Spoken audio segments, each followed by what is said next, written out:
Hello दोस्तों, welcome back to new video of this YouTube channel, जिसमें हम लोग पढ़ने वाले हैं 2024 के सेट 3 के बहुविकल्पीय प्रश्न। तो चलिए स्टार्ट करते हैं। क्वेश्चन दे रखा है आपको, दो त्रिभुज एक दूसरे के समरूप होंगे, क्या कंडीशन है इसकी। पहला दे रखा है यदि इनके संगत कोण बराबर हो, बी में है यदि इनकी संगत भुजाएं बराबर हो, या सी में दे रखा है दोनों a, b और डी में दे रखा है कोई नहीं। अब जब दो संगत कोण होते हैं, मान लो ये और ये एक दूसरे के संगत है, तो इनकी भुजाएं भी संगत होगी, मतलब कि भुजाओं का अनुपात भी बराबर होगा।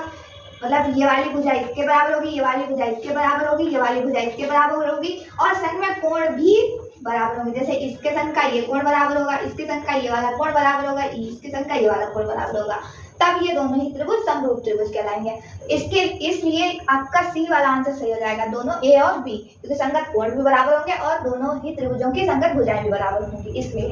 उसके बाद में दूसरा है, चित्र में त्रिभुज ODC मतलब ये वाला त्रिभुज और OBA ये वाला त्रिभुज दोनों ही समरूप हैं, ये लिखा हुआ है। यदि एंगल BOC ये वाला एंगल पर 125 डिग्री है और CDO ये वाला एंगल 70 डिग्री है, तो OAB का मान बताइए।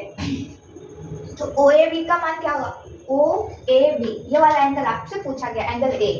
तो इसके लिए हम लोग क्या करेंगे, देखो 125 डिग्री ये यहाँ से ये वाली जो सीधी लाइन है, ठीक है, सीधी लाइन ही तो है, तो सीधी लाइन का टोटल कोण कितना बनता है? 180, ठीक है।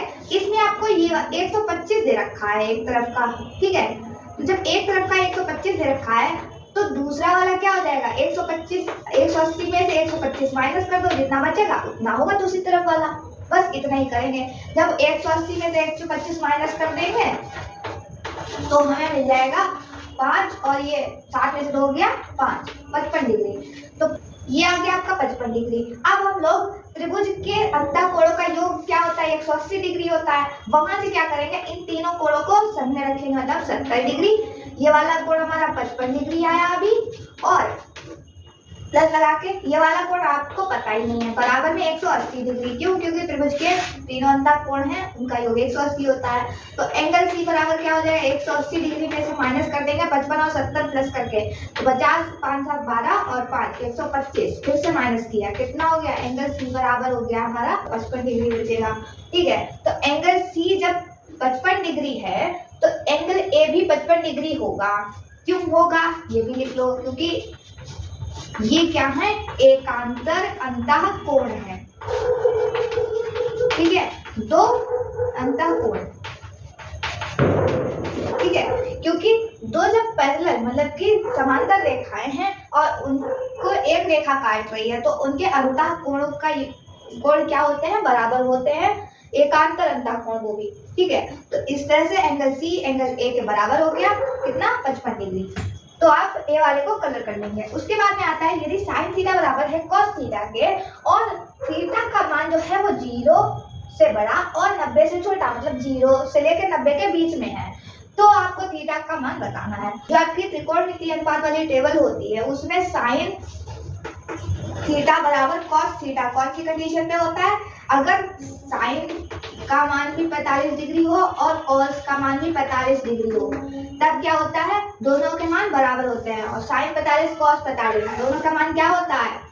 1/2 दोनों का मान 1/2 होता है। तो इस कंडीशन में क्या होते हैं? दोनों ही बराबर होते हैं। तो साइन जो थीटा होता है, कोण होता है, वो क्या होता है? 45 डिग्री होता है। मतलब साइन और कॉस दोनों ही 45 डिग्री पर बराबर होते हैं, बाकी किसी भी कोण पर बराबर नहीं होते हैं। उसके बाद में आता है नेक्स्ट क्वेश्चन, साइन 15 डिग्री बटे कॉस 75 डिग्री का मान होगा। साइन 90 माइनस थीटा लिखोगे तो वो कॉस थीटा आ जाएगा, और उससे आपके दोनों मान एक दूसरे से भाग हो जाएंगे और आंसर 1 आ जाएगा। हम ऐसे ही बता सकते हैं। क्यों? क्योंकि देखो, मान लो हमने 15 डिग्री को बदल दिया, तो साइन को वैसे ही रखा, बस 15 डिग्री पे पड़ेगा क्या? 90 में से माइनस कर देंगे 75 डिग्री, क्योंकि 90 डिग्री में से 75 डिग्री जाता है, तो क्या बचता है? 15 डिग्री बचता है। 15 को 90 माइनस 75 लिख लिया, कॉस 75 पहले से था। अब साइन 90 माइनस थीटा का फॉर्मूला क्या होता है? कॉस थीटा होता है। तो cos थीटा की जगह कोण कितना है 75 डिग्री है तो cos 75 डिग्री आगे बढ़े में cos 75 डिग्री पहले से था। जब एक संख्या को उसी संख्या से भाग करते हैं तो कितना आता है 1 आता है। जैसे कि हमने 5/5 लिखा, ठीक है, मतलब 5 से 5 को ही भाग करना है तो 5 एकम 5 भागफल कितना आया 1, इसीलिए यहाँ पर 1 आता है। ठीक है, तो आपका आंसर कौन सा बनेगा ए वाला। इसे आप कलर कर लेंगे। तो उम्मीद करते हैं क्वेश्चन समझ में आ रहे होंगे। अगर वीडियो समझ में आए तो लाइक कीजिएगा, चैनल को सब्सक्राइब कीजिएगा। फिर मिलते हैं एक और नए वीडियो के साथ, तब तक के लिए धन्यवाद।